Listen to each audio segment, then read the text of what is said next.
In this video, I'm going to be showing you my paper weaving template binder that I put together. So once I open up my binder, you'll see over here I have this little pocket, and this is a really great place to keep weft strips. So if you're doing this as like an art center, you can keep everything contained all in one, which is pretty awesome. And that just locks right in there. Now when I start going through the binder, you'll see that I have a basic how-to that was written for students, so really basic of how to use the templates and how to make it into a weaving.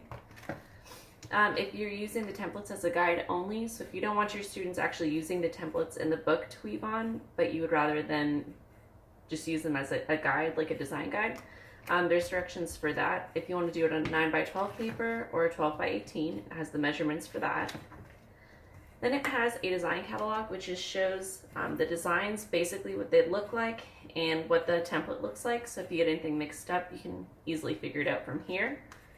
So it just shows you the designs that are included in this set. And then it goes to the actual designs themselves. So I have cover pages for each thing, shows the design, what the template looks like, and then one that I completed. When you turn the page, you can see that I've actually put the completed weaving on the back here in this page protector. If you don't have the weaving though, of course you wouldn't have to put that there because the picture is there on the front. But if you have time to make a sample, that would be a great place to keep it. Or if you want a student to make a sample, that's another great idea.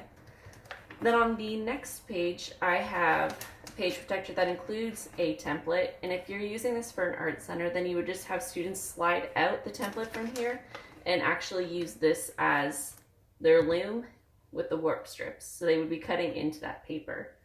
You'll also notice up here on the top left corner that it has a letter of the alphabet that corresponds with the design letter.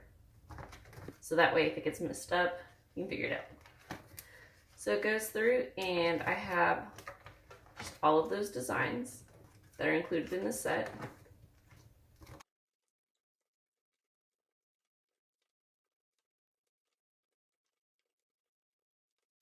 All right, once we get here, this is a bonus design that's added. This one actually uses different size weft strips.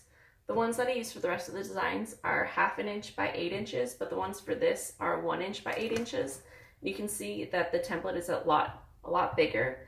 And the reason for that is you're gonna want bigger weft strips because after you weave in and follow this pattern, then you cut narrower pieces of paper or skinnier pieces of paper that you're just gonna tuck in on top of the part that you already wove. So it's better to have that bigger to begin with. Then I have a section for student designs. If you want your students to come up with their own designs and you want them to be able to share that with other students, this is a perfect place to keep that. So you can have a student come up with a design first and then make a template for it, or you can have them use the blank templates, make a design, and then translate that into a weaving. So this is just an example right here.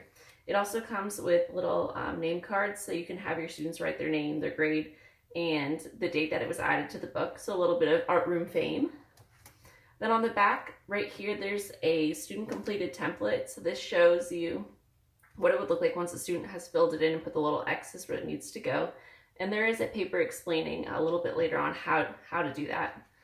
And then over here, once again, is just a copy of this template so that students, if they wanted to use this, could just slide that out and then actually use this as the template for their own weaving. Next is the how to design a paper weaving section, and this just includes some information about how to make your own weaving pattern and things just kind of keep in mind. And then how to take that pattern and translate it into your own weaving template. Then finally here at the back, I have a pocket just to keep a bunch of blank templates. So if students are wanting to make their own designs, they can just grab it from there.